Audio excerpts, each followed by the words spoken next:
Bonsoir à tous, bienvenue, les titres de ce 20h. Livrer des réflexions pour contribuer à une bonne gouvernance dans le monde, c'est l'un des objectifs de la World Policy Conference. La 11e édition se tient au Maroc où le Premier ministre ivoirien est arrivé ce jeudi. Il représente la Côte d'Ivoire à ses échanges sur les stratégies et politiques nouvelles dans le monde. Après les élections couplées du 13 octobre dernier, place à l'analyse des chiffres et le taux de bulletin blanc est à prendre en compte. Ce vote à mi-chemin entre l'abstention et la participation électorale, il est à différencier de l'abstention et du vote nul. Le bulletin blanc est au cœur du dossier de ce 20h.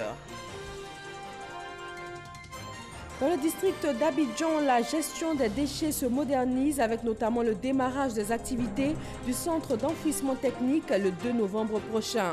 L'Agence nationale de gestion des déchets a lancé son nouveau programme.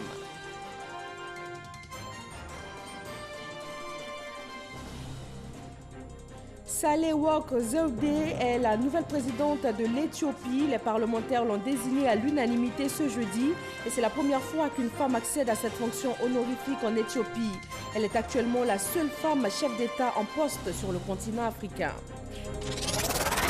Merci de suivre RTI 1 ce soir. Direction le Maroc où le Premier ministre ivoirien est arrivé en fin de journée ce jeudi. Amadou Gon Coulibaly représente le chef de l'État à la World Policy Conference et cette 11e édition met un accent particulier sur la bonne gouvernance. Alexis Ouedraogo. Amadou Gon Coulibaly est à Rabat. Le Premier ministre prend part à la 11e édition de la World Policy Conference, la conférence sur les politiques mondiales. 3 jours durant, l'événement donnera l'opportunité de débattre des grands enjeux régionaux et internationaux sur les thématiques clés de l'éducation, des questions climatiques et autres énergétiques. Autour du thème « Force et faiblesse de l'Afrique d'aujourd'hui », la rencontre entend promouvoir un monde plus prospère et plus juste. Une chose qui est certaine, c'est qu'aujourd'hui tout le monde reconnaît que l'Afrique n'est plus le continent perdu qu'on décrivait autrefois.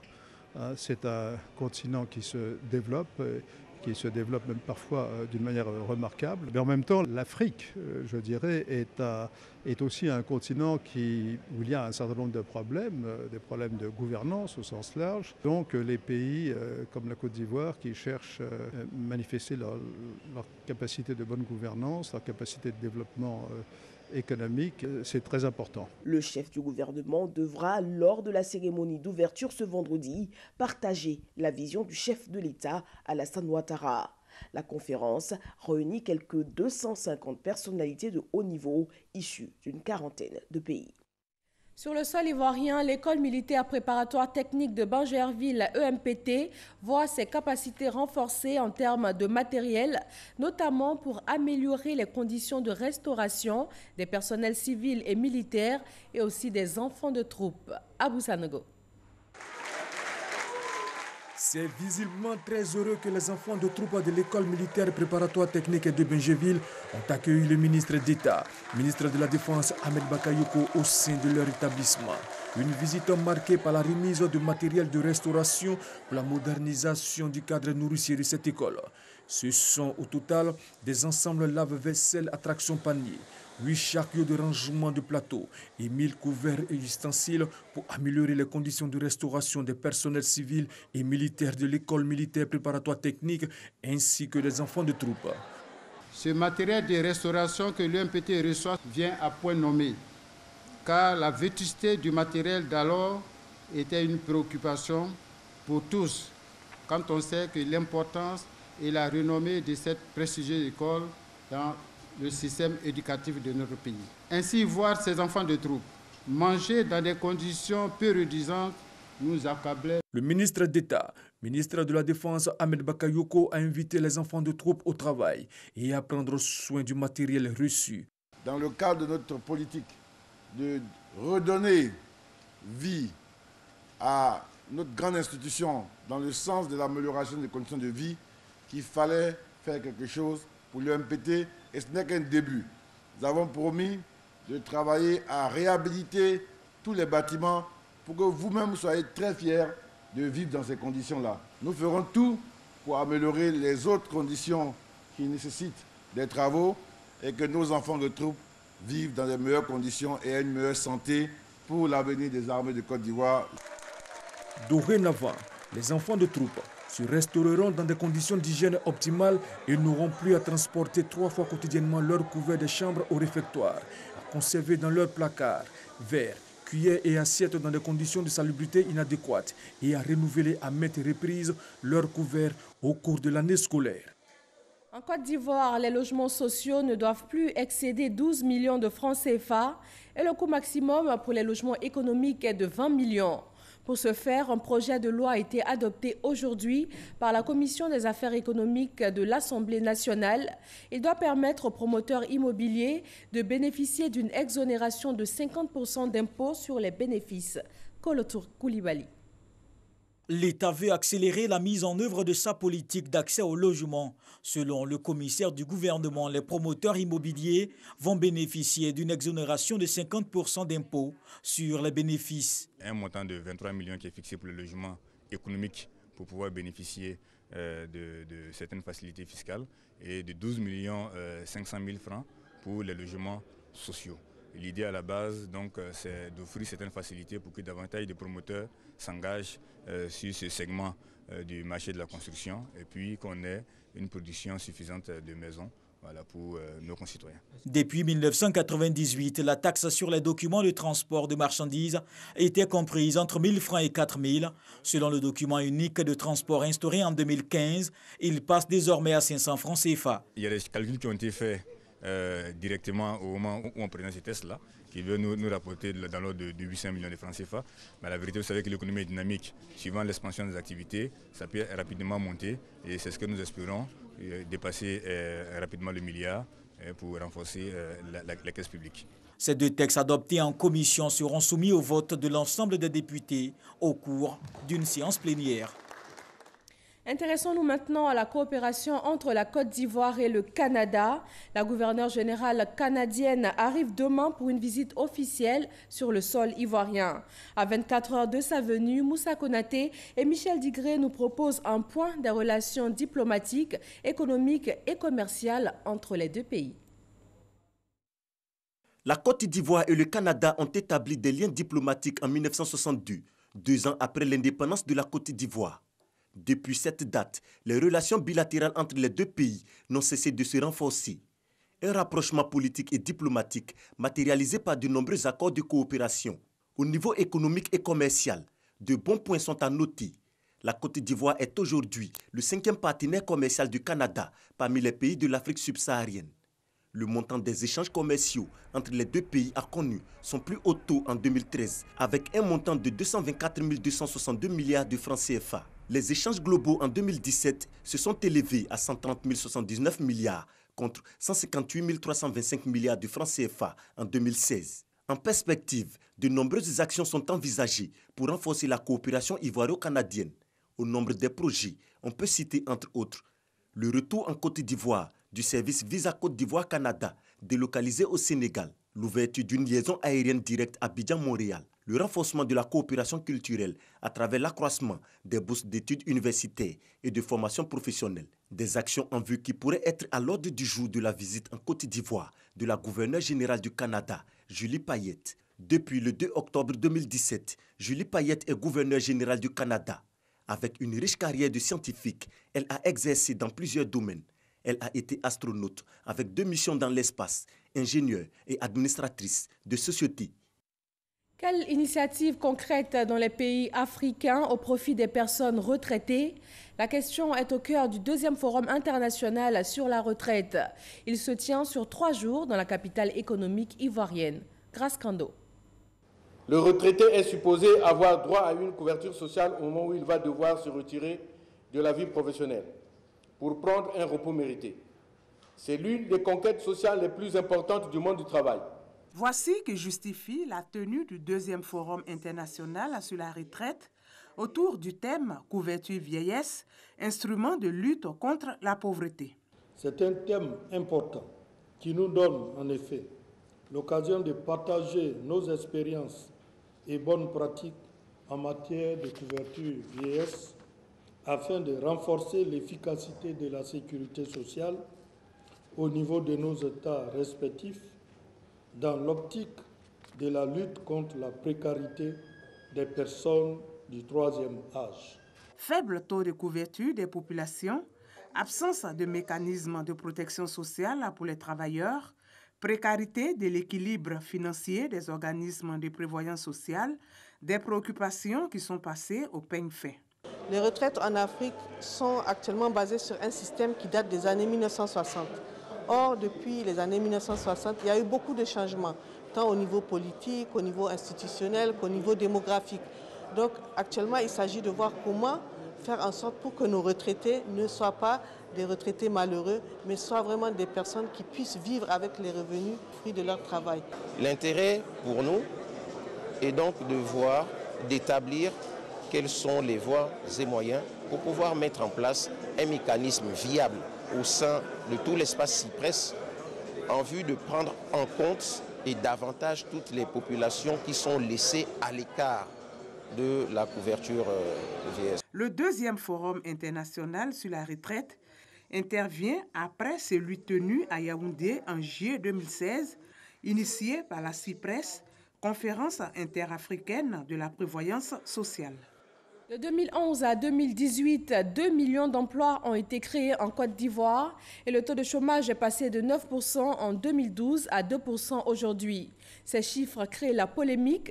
Il en a été question lors du Press Club de ce jour, une tribune d'échange entre les journalistes et le ministre de la Promotion de la Jeunesse et de l'Emploi des Jeunes. Le reportage de Amadou Ouattara.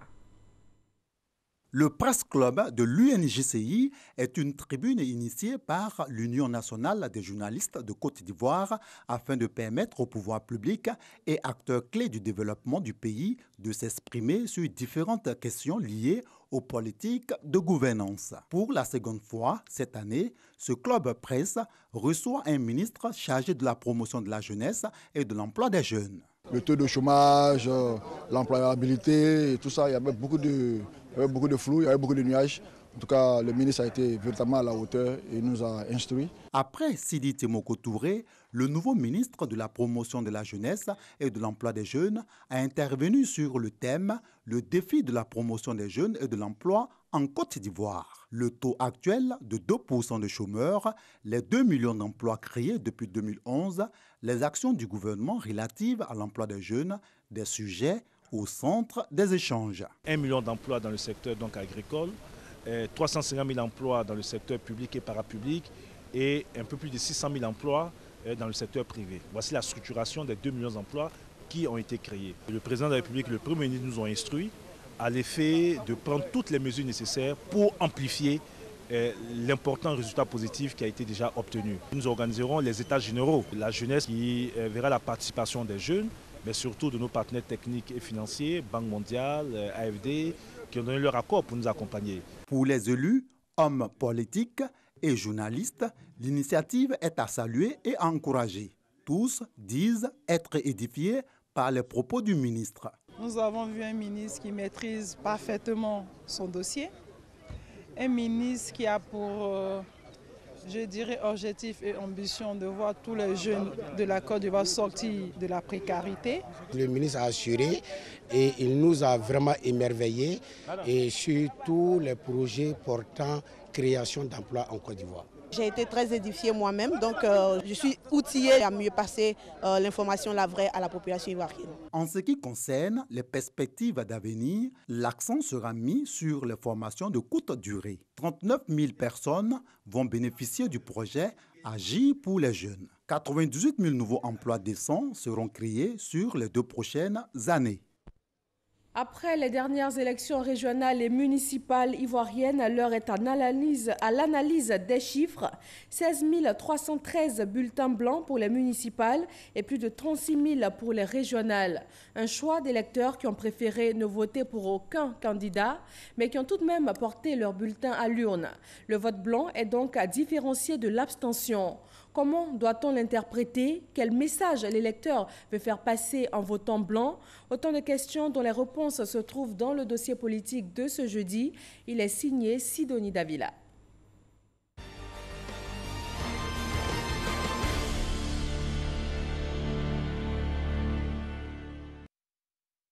Les élections couplées ont donné leur verdict. Un scrutin marqué par un nombre remarquable de votes blancs. Ils sont plus de 50 000 ces Ivoiriens qui ont voté blanc au cours des élections régionales et municipales. Le bulletin blanc est une absence de choix que l'électeur opère de façon délibérée. Et ce non-choix-là se manifeste par une enveloppe vide ou un bulletin vierge. Le vote blanc est perçu par les chercheurs comme un désintérêt pour l'offre politique et un moyen pour le citoyen de participer au processus électoral sans accorder son suffrage à aucun des candidats. Comment est-il perçu par les Ivoiriens? Voter blanc pour moi, c'est quelque chose qui n'a pas de sens. Parce que quand on vote blanc, on se fera gouverner par celui qui sera élu de toutes les façons. Je ne peux pas aller dans la salle de vote et puis prendre le bulletin et plier ça et puis aller. Ça va aboutir à quoi? Ceux qui ont voté blanc, bon, moi personnellement, je ne veux pas porter de jugement à leur choix. Chacun fait ce qu'il veut puisqu'on est dans un pays de droit. De façon plus détaillée, sur une population d'1 564 671 électeurs qui ont voté, ils sont exactement pour les municipales 16 313 à refuser de choisir un candidat en déposant dans l'urne un bulletin blanc.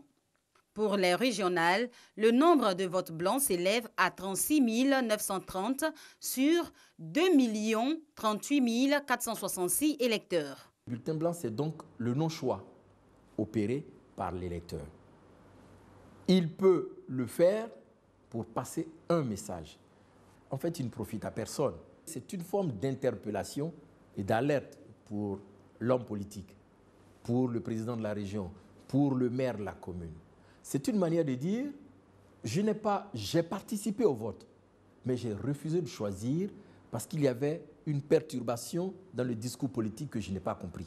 Pour le communicologue qui décrit le profil des personnes qui optent pour le vote blanc, cette forme de vote est celle du contestataire. C'est un citoyen correct qui assume son devoir de citoyen, qui va voter, mais qui est contestataire. Parce que lorsqu'il est proposé, il ne retrouve pas quelqu'un dedans qui l'arrange. Par rapport au projet sociétal qui est proposé, par exemple, rien n'est rendu de compte de sa vision de développement social, de développement de la cité, de la vie communautaire. Et puis aussi, il y a certainement l'expression aussi d'un mécontentement par rapport à la façon dont les choses sont organisées. Mais il vient quand même pour dire que bon, je viens, mais vous ne m'intéressez pas, mais il faut que vous sachiez que je suis venu, mais je ne suis pas content. Les bulletins blancs, un phénomène important, une réalité qui n'échappe pas à l'analyse des nouveaux élus. Le fait de voter blanc, c'est aussi bien, parce qu'au moins c'est une alarme envers les politiques, pour leur dire que bon, finalement, on est fatigué de la démagogie, on est fatigué des belles paroles, maintenant on veut voir des actes. Donc à mon avis, aujourd'hui, si le taux de vote blanc est beaucoup plus élevé, c'est probablement parce que les gens ont une certaine désillusion vis-à-vis de l'offre politique qui se présente à eux aujourd'hui. Il faut qu'on comprenne aussi le message de ces personnes-là, pour leur dire que il nous appartient, nous hommes politiques, nous élus, de faire des efforts pour nous approcher davantage de nos parents et leur faire comprendre aussi que nous travaillons pour cette population-là. Mais les bulletins blancs, comme on dit, ça peut être interprété aussi comme des cas de conscience pour dire à ces gens-là que je n'ai pas de choix, je suis venu voter et c'est mon choix, que personne n'est suffisamment bon. Et il faut accepter cela, il faut accepter donc ce jeu démocratique-là. C'est un phénomène nouveau et c'est bien que ce soit comptabilisé ainsi pour permettre aux politiques de prendre conscience de ce phénomène. Si vous prenez le cas de Makori, on a eu 5 candidats. Si les 5 programmes qui ont été présentés, il y a des gens qui ne sont pas retrouvés dedans, il y a quelque chose, il y a un message. Quel message? C'est la question que je me pose. Quel message? Mais il faut bien l'analyser, bien le décortiquer, voir quartier par quartier comment ce vote s'est exprimé pour qu'on puisse bien cerner ça et apporter une réponse. Le vote blanc, à ne pas confondre avec le vote nul et l'abstention. Le bulletin nul résulte d'une erreur de manipulation.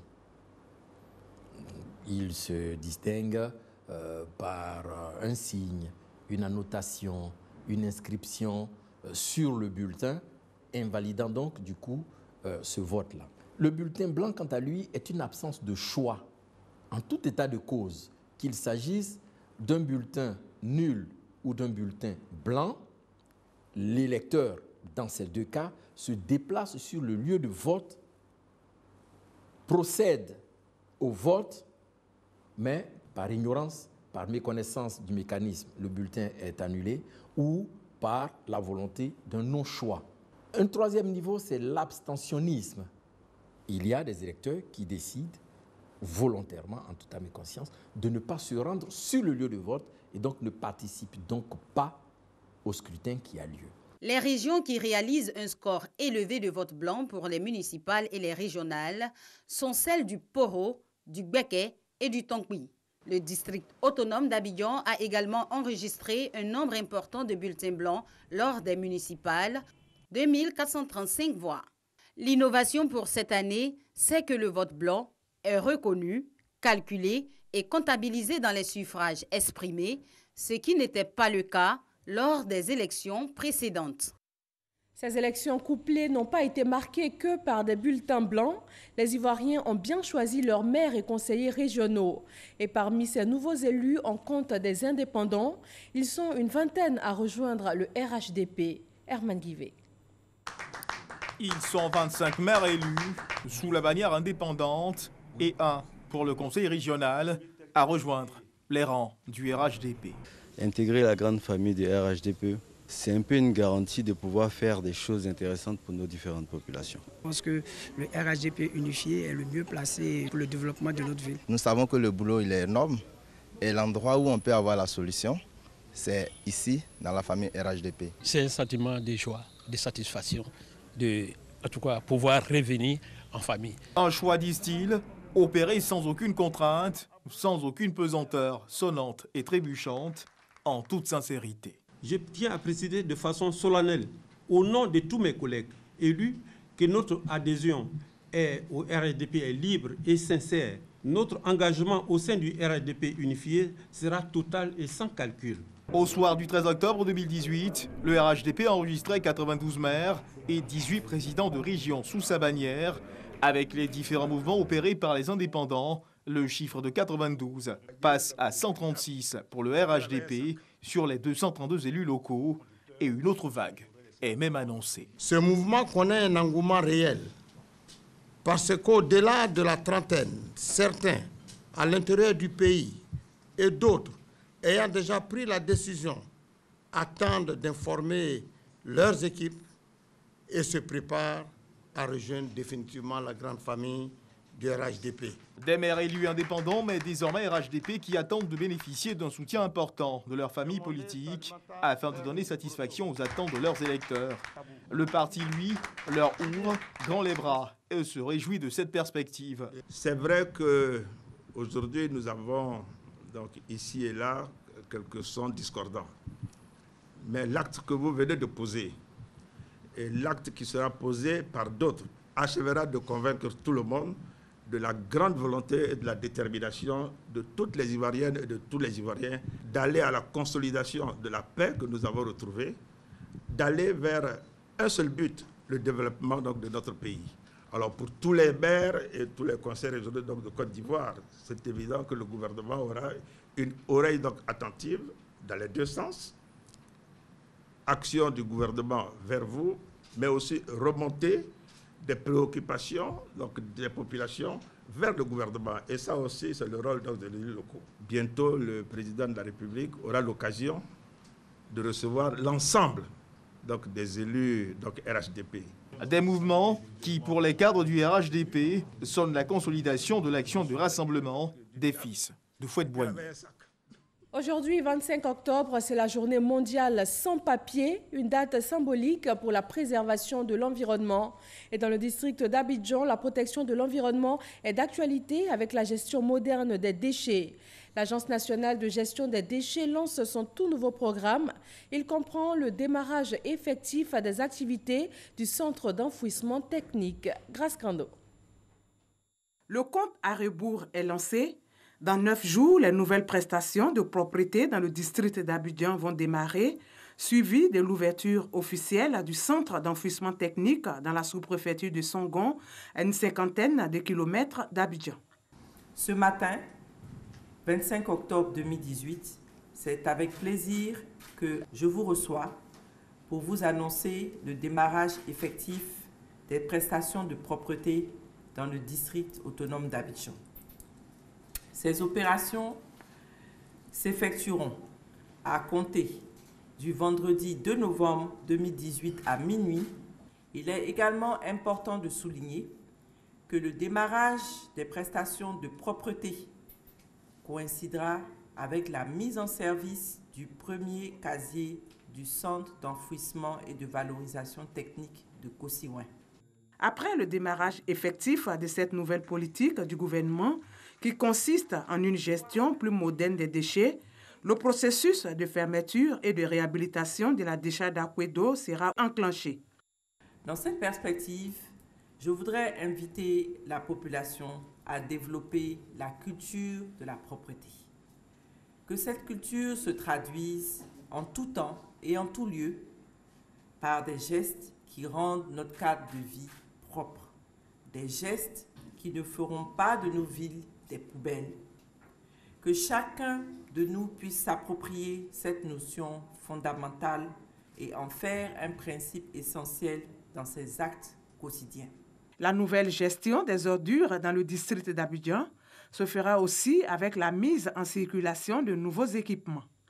À ce jour, plus de 500 camions neufs et 600 coffres à ordures sont déjà disponibles. Optique de gestion moderne des déchets, les ministres de l'équipement, de l'entretien routier et de la salubrité urbaine se sont rendus dans la commune de Port-Boué. Ils sont allés s'imprégner de l'évolution des travaux de bitumage de la voie reliant la route de Grand Bassam au centre de groupage des ordures ménagères de Gonzagueville. Après plusieurs mois de retard, le chantier avance maintenant à un bon rythme. Dans le domaine de l'économie, le secrétariat d'État chargé du budget et du portefeuille de l'État a lancé hier mercredi le mécanisme d'évaluation des directeurs des affaires financières.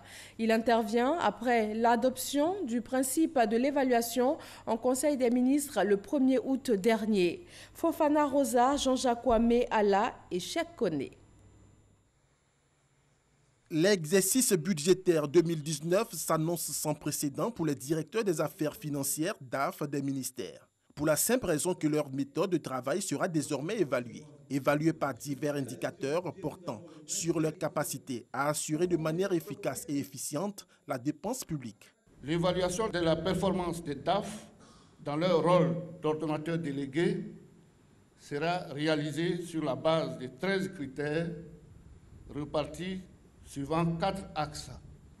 Il est également important d'indiquer qu'au terme de cette évaluation, une note moyenne sera déterminée pour chaque DAF. Sur la base de cette moyenne, il sera procédé à un classement. L'élaboration et l'exécution du budget affecté à chaque département ministériel, tout comme le respect de la régularité et la capacité organisationnelle, autant de segments qui seront scrutés par un comité d'évaluation. La démarche mise en place par l'État vise à améliorer la gestion des finances publiques et à promouvoir la bonne gouvernance. Vous êtes les ordonnateurs délégués du secrétaire d'État au budget et je vous considère comme des partenaires. J'ai foi en vous. Vous êtes des gens qui avaient une expérience extrêmement large en termes de gestion des finances publiques et je voudrais qu'ensemble, que nous fassions de la Côte d'Ivoire ce pays qui soit un modèle tant au niveau africain qu'au niveau des pays émergents en matière de gestion des finances publiques.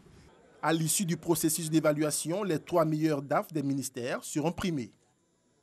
Le processus d'indemnisation des victimes des crises survenues en Côte d'Ivoire est en cours. Le ministère de la Solidarité, de la Cohésion sociale et de la lutte contre la pauvreté constate cependant que des individus non encore identifiés appellent des victimes pour les inviter à une cérémonie d'indemnisation le samedi 27 octobre 2018 dans la commune de Yopougon. Le ministère tient à informer les victimes qu'aucune cérémonie d'indemnisation n'est prévue à cette date et se réserve le droit de poursuivre toute personne dont la responsabilité sera reconnue dans de tels agissements. L'actualité internationale nous conduit en Éthiopie. Sahle-Work Zewde est la nouvelle présidente de l'Éthiopie. Les parlementaires l'ont désignée à l'unanimité ce jeudi et c'est la première fois qu'une femme accède à cette fonction honorifique en Éthiopie.